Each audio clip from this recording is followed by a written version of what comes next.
Honourable Senators, I rise today to mark the second anniversary of Russia's illegal and egregious invasion of Ukraine on February 24, 2022. I also wish to acknowledge the killing of Alexei Navalny, the brave and dedicated opposition leader and voice against the injustice and corruption of Vladimir Putin's revanchist regime. Because of his ceaseless activism to better his country for his family and fellow Russians, Navalny was killed by Putin and the Russian state. That Navalny was killed is a testament to his impact. I attended the recent Munich Security Conference where on February 16th, Navalny's widow, Yulia Navalnaya, stood before us shortly after the world learned of her husband's murder.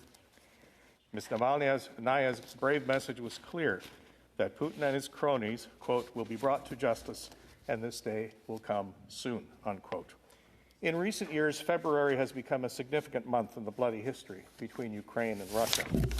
In 2022, Russia invaded Ukraine after its previous February invasion in 2014, which resulted in Russia's illegal annexation of Crimea on March 18th of that year.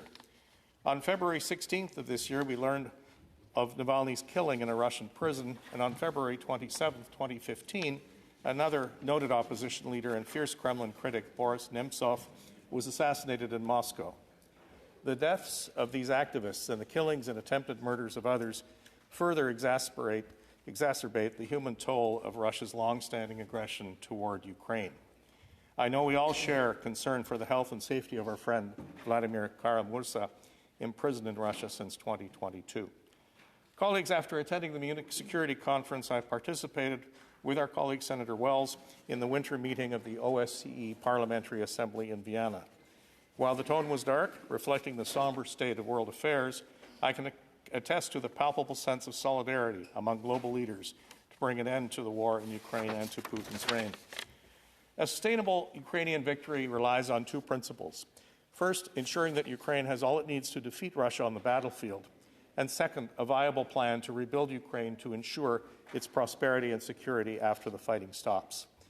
As the war grinds into its third year, Russia is counting on Western support for Ukraine to decline.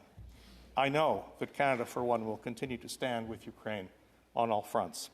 Colleagues, as I said in my statements in the hours after the invasion in 2022 and on its first anniversary last year, Canada and all democracies around the world must remain united in both condemning and opposing Russia's actions and in our steadfast support for Ukraine and its strong, resilient people.